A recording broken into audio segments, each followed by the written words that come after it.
आदरणीय बहन कुमारी मायावती जिंदाबाद बाबा साहब और काशीराम अमर रहे, अमर रहे। वोट हमारा राज तुम्हारा नहीं चलेगा वोट हमारा राज तुम्हारा नहीं चलेगा जय जय जय जय जय भीम।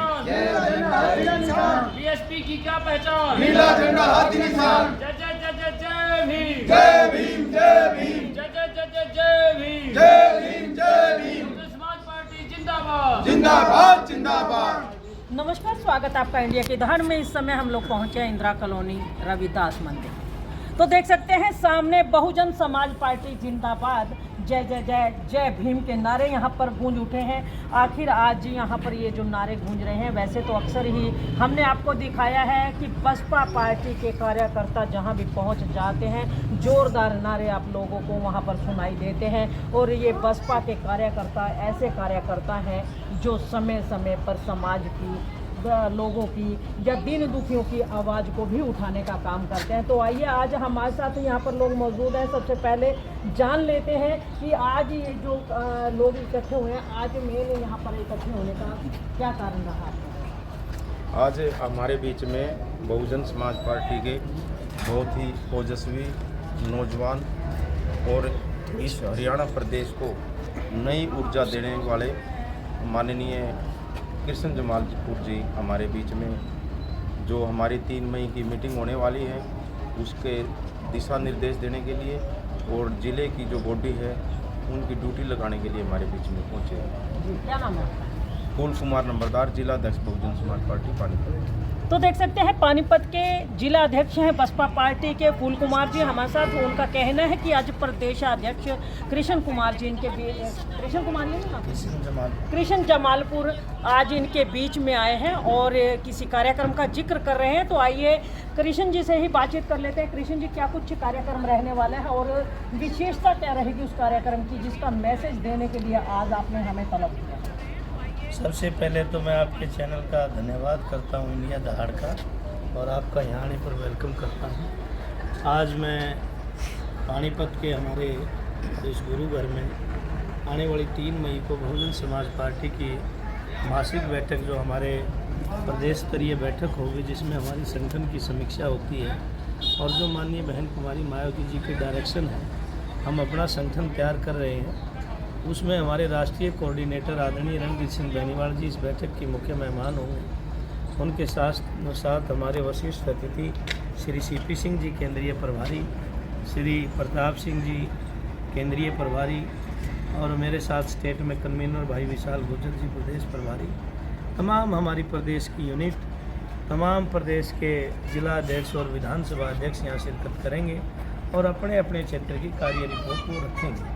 तो आज आपके चैनल के माध्यम से मैं आपको बताना चाहता हूं कि हरियाणा प्रदेश के अंदर जो हालात आज हैं, क्योंकि कांग्रेस पार्टी ने बड़े पैमाने पर शेड्यूल कास्ट के लोगों को भ्रमित करने का काम किया। इस देश के अंदर एक सोच समझ के मनी प्लानिंग करके इन लोगों ने एक तरफ इंडिया गठबंधन, एक तरफ एनडीए गठबंधन, एक ने नारा दिया हम संविधान को ख़त्म करेंगे, एक ने कहा हम संविधान को बचाएंगे, और उस बात के ऊपर शेड्यूल कास्ट बैकवर्ड के लोगों को भ्रमित करके कांग्रेस पार्टी ने इन दलित समाज के लोगों का वोट ठगने का काम किया। लेकिन आज इनके हक हकूक़ पर आए दिन कुठारघात किए जा रहे हैं। आज प्रदेश के अंदर भारतीय जनता पार्टी की तानाशाही चल रही है और चुनाव के बाद और चुनाव से पहले हम तो कह रहे थे, लेकिन लोगों ने नहीं माना, क्योंकि कांग्रेस बीजेपी दोनों मिली हुई थी।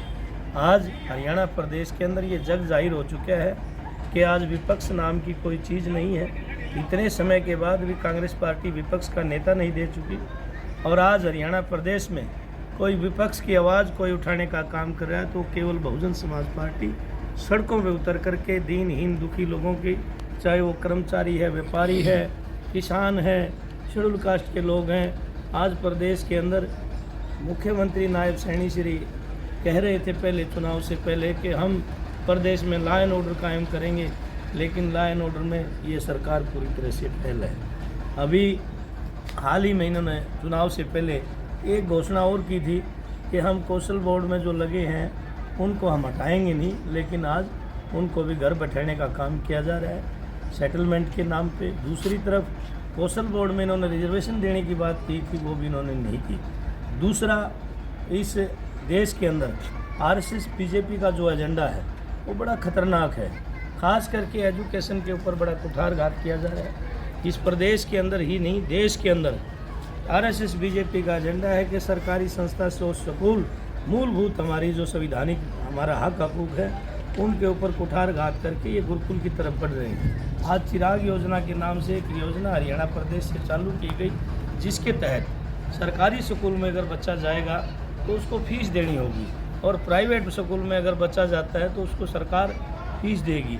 इसके पीछे मकसद है ताकि वहाँ बच्चे न जाएं, फिर वो टीचर कहाँ जाएंगे, ताकि आने वाले समय में सरकारी स्कूल बंद हो जाए और ये फिर उन्हीं टाटा अंबानी अडानी को ये संपत्ति भी बेच डाले। इसलिए आप लोकतंत्र का चौथा स्तंभ है। आज संविधान और लोकतंत्र को खतरा है। ऐसे समय में मीडिया की भी ड्यूटी बनती है कि वो सच को उजागर करे। हरियाणा प्रदेश के अंदर अभी हाल ही में कहीं कितनी जगह 14 अप्रैल को बाबा साहब डॉक्टर अम्बेडकर की जयंती पे बातें तो बड़ी बड़ी की, कांग्रेस के लोग भी बाबा बाबा पुकारते हैं, बीजेपी के लोग, स्वयं प्रधानमंत्री आदरणीय नरेंद्र मोदी जी हिसार के अंदर आते हैं, एक जनसभा को संबोधित भी करते हैं, बाबा साहब की जयंती बनाने का काम करते हैं, लेकिन उसी ज़िले में उसी दिन बाबा साहब की स्टैचू तोड़ी जाती है। तो इस तरह की घटनाएं आज बीजेपी कांग्रेस होड़ मची है इन पार्टियों में कि बाबा साहब को की जयंती परिनिर्वाण दिवस बनाने की। लेकिन मैं पूछना चाहता हूँ, आज कांग्रेस के लोगों से, बीजेपी के लोगों से, इन बीजेपी वालों ने बाबा साहब का आरएसएस ने दिल्ली के अंदर 1949 के अंदर दिसंबर के महीने में पुतला फूंकने का काम किया।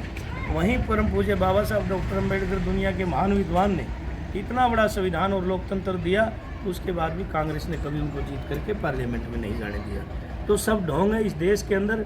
आयरन लेडी बहन कुमारी मायावती और बहुजन समाज पार्टी के संस्थापक मान्यवर साहब श्री कांसीराम और उनकी शिष्या आदरणीय बहन जी बहुजन समाज पार्टी बाबा साहब की आइडियोलॉजी को लेकर के चल रही है और हम देश और प्रदेश में अपने कैडर को मजबूत कर रहे हैं। आने वाले समय में इस देश की जनता जागेगी, क्योंकि आज सर्व समाज के भी 5-4% लोग इस बात को मानते हैं कि जात से नहीं, ये देश जमात से चले और ये देश संविधान से, लोकतंत्र चले। तो आने वाले समय में हम अपने लोगों को तैयार कर रहे हैं, सर्व समाज के भाइयों को साथ लेकर के। ये आरएसएस बीजेपी की जो तानाशाही रवैया है, कहीं पर हिंदू राष्ट्र के नाम पे ड्रामे किए जा रहे हैं, तो लोगों को ये यकीन हो गया कि हिंदू राष्ट्र के नाम पे पेट भरने वाला नहीं है।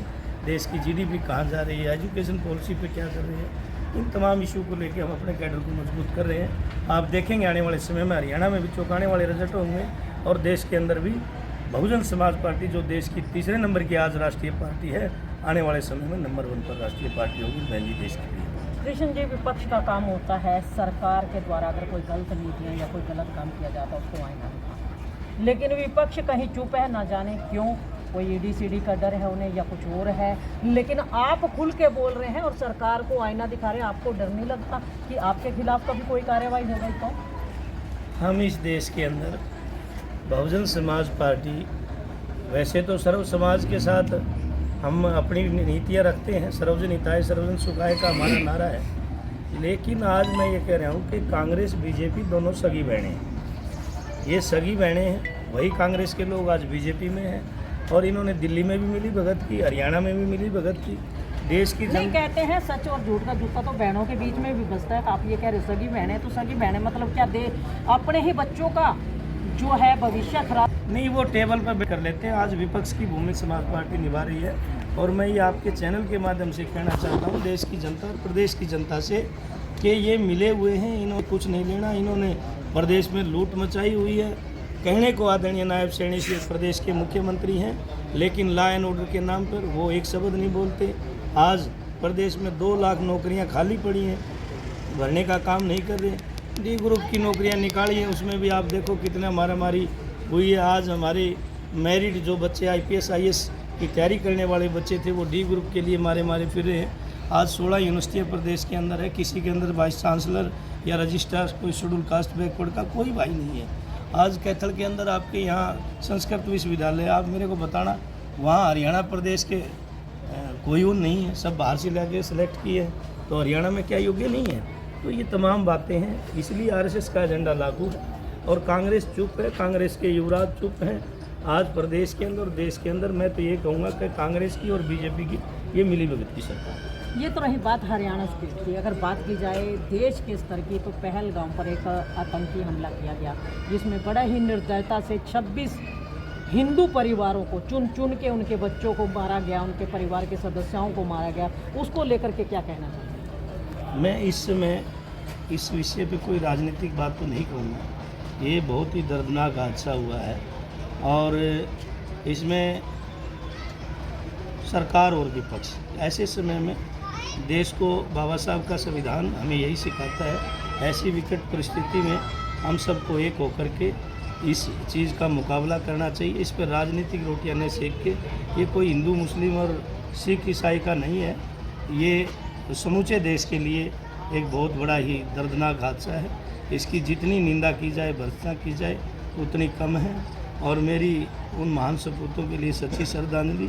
हमारी नेता आदरणीय बहन कुमारी मायावती जी की भी गाइडलाइन ये है कि दलगत राजनीति से ऊपर उठकर आप कोई देश हित में और जिससे हमारा आने वाले समय में एक दुश्मन को कड़ा सबक सिखाया जाए, ऐसा कोई निर्णय लेना चाहिए।